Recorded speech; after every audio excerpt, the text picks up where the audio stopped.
everything you possibly would want to know about the music industry.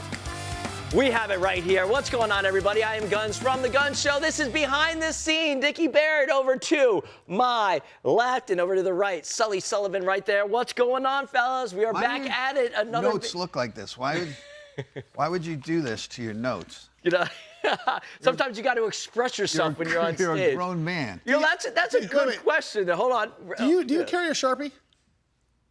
Who do you think I am, Donald Trump? Decided. Yeah. It's a fair question. Actually, yo, Sharpie. What's the you craziest? Carry a Sharpie? No, but I have to ask for one every once in a while. Yeah. What is the craziest thing that you've ever had to sign besides boobs? I never really did that. That was always awkward and uncomfortable to me. And, Sure. Yeah. Sorry, Guns. No, but anything crazy? Like, did you ever sign a baby or something? Like.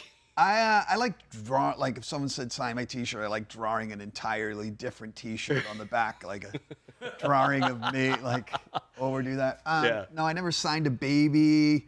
Shoes and neckties, because people's suits. My father's suit. I do a lot of that. Yeah.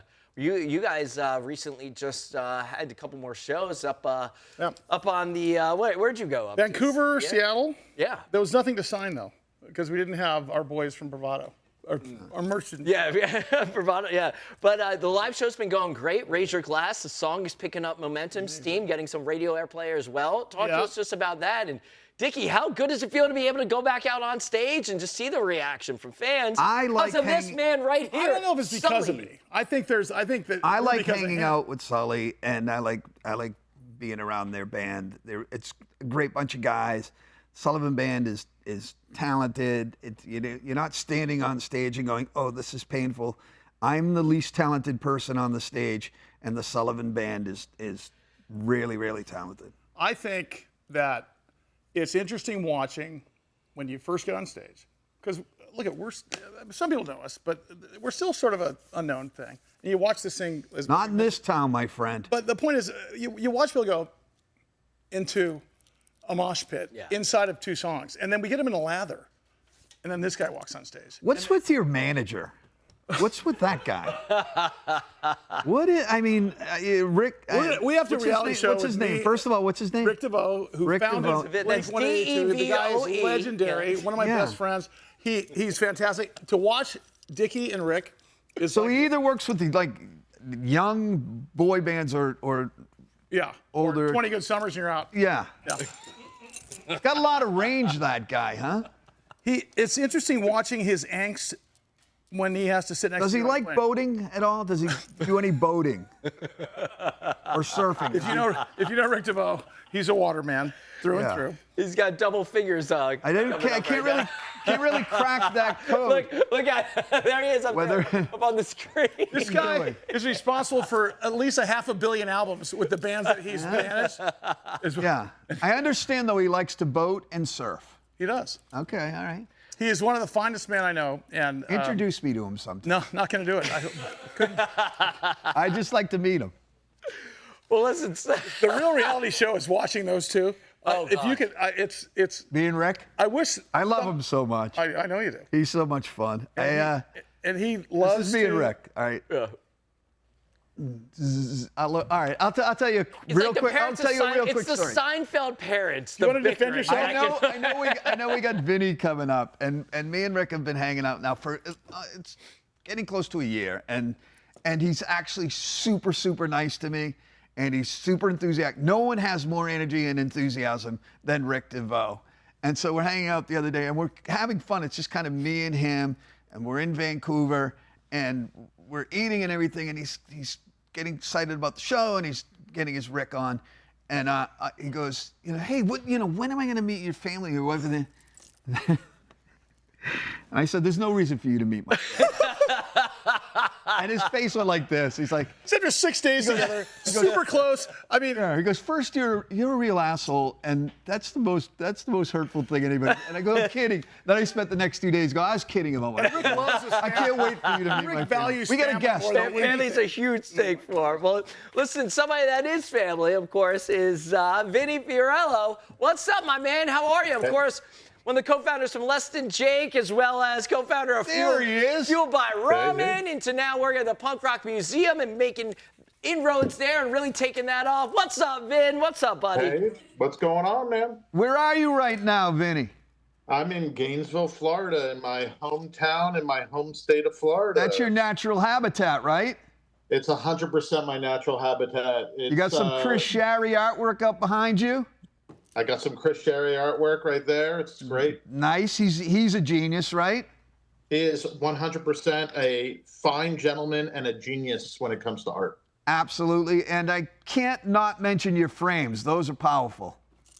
You know what? It's I decided that if I'm gonna have glasses on all the time, they have to be powerful frames. So You got a there it good is. look. It's good to see you, Vinny. Good to see you too, Dick.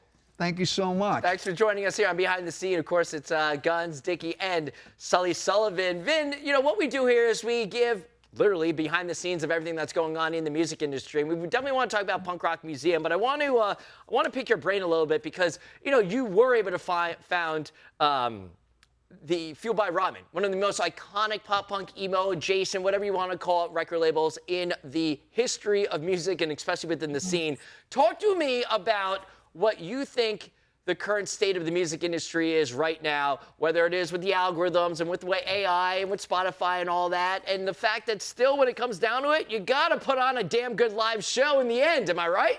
There's no doubt that live shows super important regardless. But if you want sort of the go back to what it really is right now, it's all about personal brand. Everyone that I talk to, it's like, well, you know, I'm in a band, but I do this and I do the other thing. And it's more so shining the spotlight on themselves. And when I was coming up, it wasn't necessarily about that. It was about the group, you know, it was about, hey, I'm in this band and the band should do X and Y and Z. But a lot of the people that I come in contact with now wants to talk about their personal brand. And I don't know if that's a good thing or a bad thing. From my headspace always about music, it's with multiple people, not just one person. That's the basics. But algorithms always weird. Pay to play is always weird, and that's a lot of what goes on now. Is it more difficult these days to be a successful artist and musician, do you think, compared to when you were starting, or even being able to see those Fueled by Ramen bands, whether it's your Panic at the Discos and your Fall Out Boys and your Cobra Starships and Punchlines and all them? Talk to us just about how much it's grown and changed and where you see it going after this. Well, there's a lot more static now to cut through, right? So you have, you know, exponential amount of bands, exponential amount of songs being released. So it's tougher in that respect, but it hasn't, you know, it's much easier now to, you know, release the song, put it out, put it in front of people. And if it's a good song, it's a good song, regardless of anything else. And if that band can back up that song with being great live, then it's awesome. So the answer is not really cut and dry. Yeah. It's more so easier to get out there and release music and be in front of people with social media, and to kind of climb over that walled garden of distribution through digital distribution. But it's exponentially tougher for people to pay attention to more than a little blip on the radar. You really have to It's go out harder there for them and to grind care. It's harder than ever to get people to care, it seems. Or stand out. Or stand out. And it's funny, we were actually, you know, we were talking about this on the car ride over about, you know, if you're releasing a song, and Sully, you can explain this a little bit better, like, do you go niche and then hope to build beyond that, or like try to go broad? What, like? Well, I mean, for us, I think Dickie and Rick and Feldy and even Rome, if it's a good song, it's a good song. And I know that, you know, we don't play 10 songs. We put on a show. And guys will hear me in the green room, I want more show. When you watch us, it's a show. You're entertained whether you've heard of us or not. I promise you, and you mentioned this over the weekend, that, look, you're going to walk in, you're going to walk out entertained, whether you're a fan or not. I think that's important. I think the real interesting part of this is, what is the vortex in terms of, there's a lot of songs that you know are great, they'll never be heard. They'll never be heard because there's not a vortex figure to put them out there. So the question is it radio?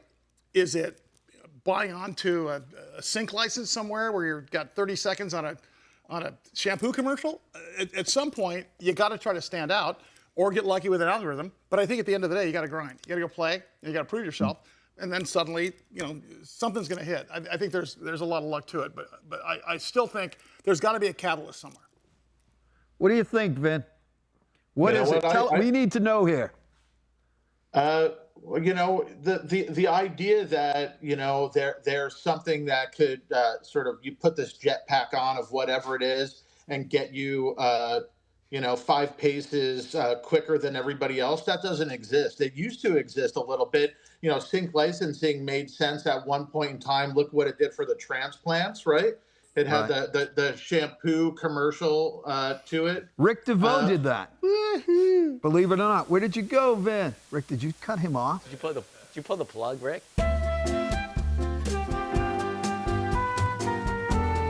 There he is. All right, Vin, we're coming back to you. Sorry, Vin. That was Rick DeVoe that did that transplants deal. The genius behind that, coincidentally, by the way.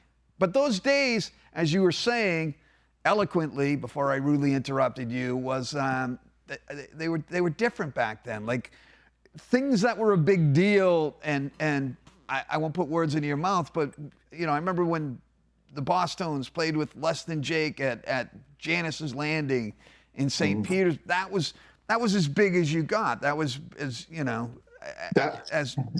us joining forces, the ska punk bands, and it was an event. What about Am I wrong? What about making it on the radio back then? I mean, was that a big event for you? It was, but that was kind of, you were sort of removed from that. That's what the record label did. What we were out in the trenches, and we were, like I said, going to Janice's Landing in St. Petersburg, and we're going to meet up with Less Than Jake, and the Bosstones are going to play with the other, East Coast punk, ska, hardcore punk band of the time. Am I right? Ben, what do you think, man? You know what? I just want to go back to it. It's that when Less Than Jake first played with the Bosstones, that was the biggest show that we've ever done at that moment, right?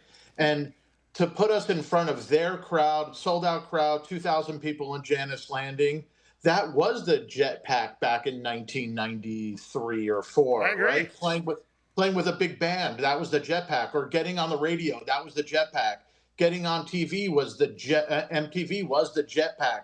Well, you're saying that was the Jetpack for you, but it was also, there were many different Jetpacks. Like we knew that going there and playing Florida with Less Than Jake was going to be something for us as well. So it's different Jetpacks, but there were Jetpacks, and I don't, welcome to Old Man Barrett, but I don't know what the Jetpacks are anymore or where they're to be found. I'll tell you this, I certainly appreciate every time you invite me to go to the Punk Rock Museum and give tours, because it's a bit of a jetpack. People know that I'm A, still alive, and B, still have a huge passion for punk rock and music.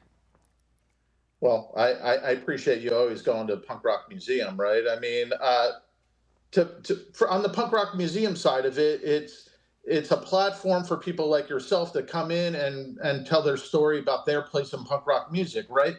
And I don't necessarily think it's the Jetpack to be there, but it's the Jetpack, the marketing prior, the content being filmed while you're there, and the post of you or any other artist being there to go onto our socials. And that makes sense, but I find that there's no one Jetpack right now. It's a constant barrage that's being shot out, and I've explained this to be, before. I think that prior there was these sniper shots in a previous life, right? It's MTV. You have that one shot. It's this Jetpack. It takes you up. Now it's a machine gun. You have to keep on shooting it to get it to the same place that one thing got you to before. So really well put, Ben.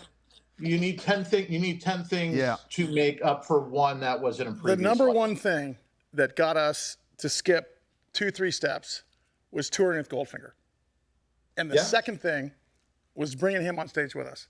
Because you're right, we're in 2,000 capacity places, a couple times a month. Every time, we got packed houses, serving us up to people that happen to be there, happen to see us, and then suddenly we created, one audience member at a time. But I think doing that, guess what? We're with Aquabats next. We're getting offers for other bands next. And I think that's honestly the same as it always was. Yeah, but Aquabats is kind of a step backwards. Let's be honest, right, Vin? Never.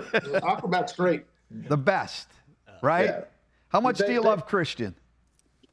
You know what? You have to with the Aquabats or any third, sort of third wave ska.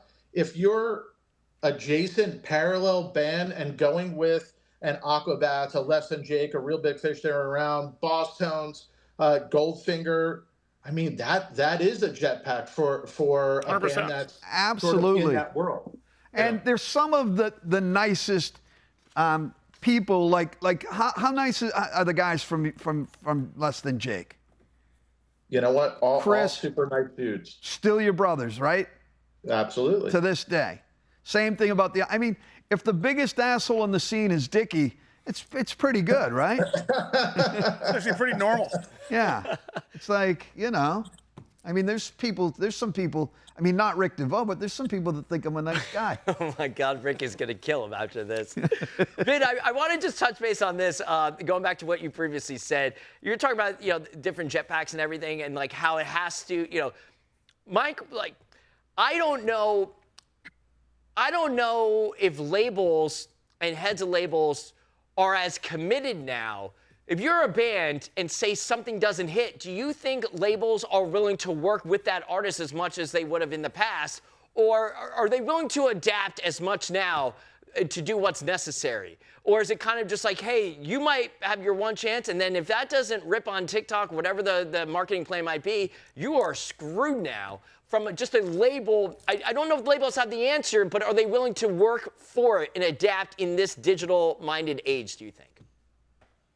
Depends how much they paid you to be on the label, I guess. The recoup is always a question. If there was an appetite to sign to a label, whether it's an artist or whether it's a label, I think that unless you're performing, that time is short-lived, right? And anyone that's in a band, any artist that I know, I always say you just have to go out and work. You have to continually work. You have to create content, and you also have to be a great songwriter. You have to be a great performer. You have to do all of those things. There's no magic wand from a major label or any label for that matter to make you better at any one of those things.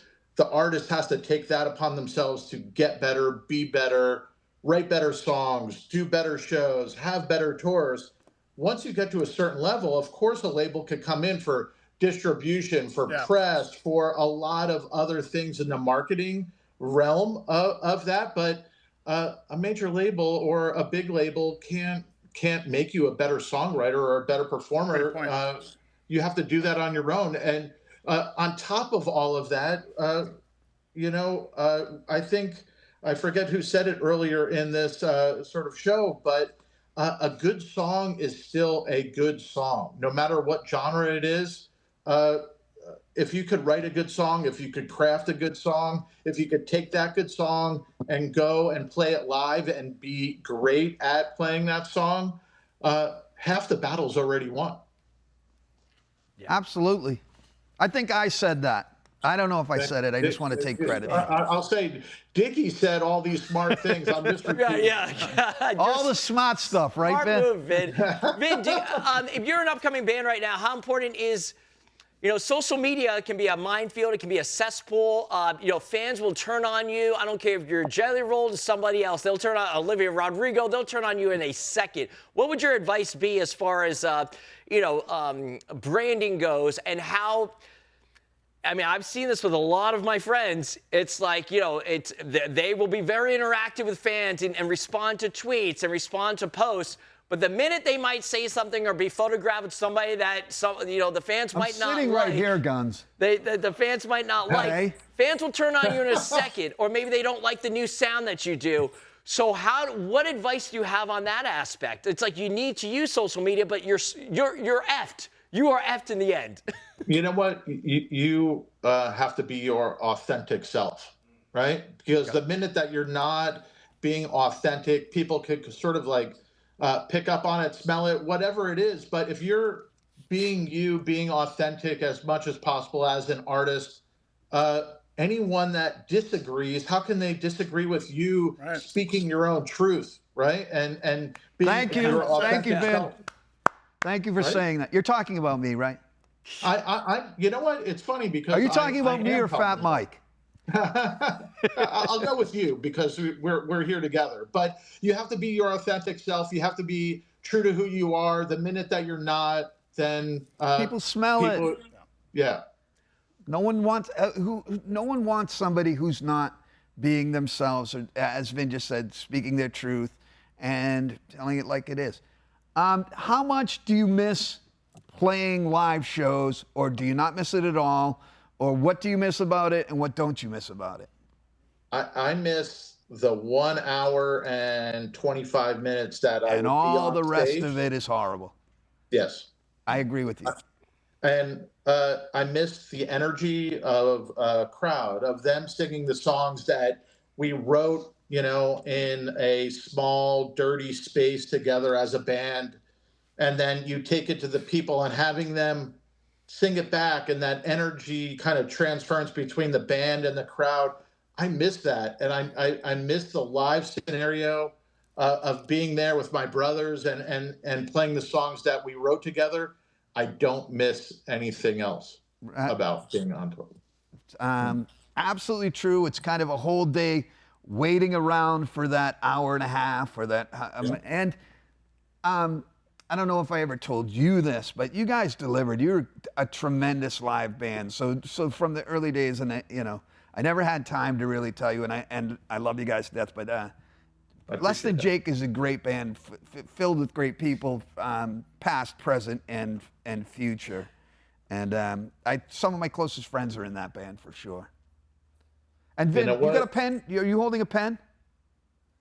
Could you jot me into the Punk Rock Museum? I got some time coming up. Yeah, and talk to us about the Punk Rock Museum, because I was able to see it last year. It's in Vegas. It's awesome. So real quick, talk to us about what you got coming up besides Dickie Barrett making a special appearance. Dickie Barrett's coming back to be a tour guide, but we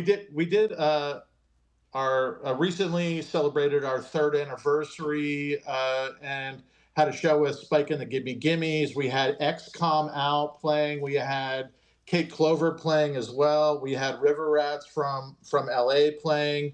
Scavalinas? What's that? The Scavalinas came out from Arizona? They did. They played the after show in the bar, and it was a great time. Did you fly out for it, Vin? Sorry to interrupt. Did you fly out for it? I did. You did? I did, of course. I think I was out with you, Sully.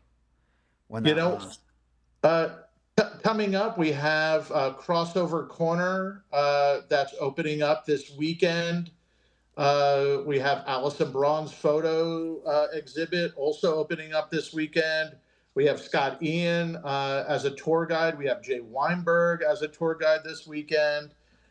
Beyond that, we have something that we're going to announce in about 3 days that is will be massive for the summer. Well, how about this? This isn't going to air within 3 days, so why don't you tell us right now, and then we can talk about it? Or We will have a Ramones retrospective of their entire career. We'll be taking over our 2nd floor at the museum.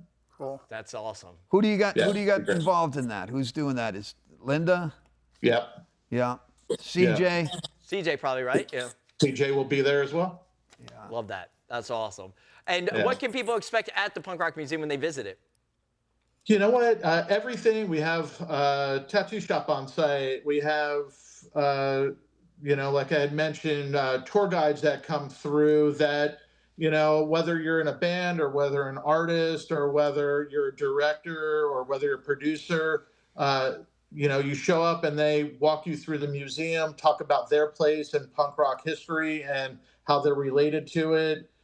Tattoo shop upstairs. We have a jam room where you can pick up instruments from your favorite punk rockers and play them. There's no sort of barrier between the person coming to the punk rock museum and some of the artifacts. Not all of them, but some of them. And it's everything from CBGB up through Warped Tour and everything that people can get, some 41 guitar and stuff. So it does really showcase it pays respect to the music that's been able to, really define not just a generation, how about generations of music fans out there? Well, it's 5 decades of punk rock right now, right? And the story isn't done yet. So it's not a museum that sort of just goes, hey, we're capping here at this time. It's a living museum. We have artifacts from Scal and the Linda Lindas, fairly new bands, but important bands, right? So I think that the beautiful thing about the Punk Rock Museum is that the story of punk rock has a great foundation, but it's still being written daily. We had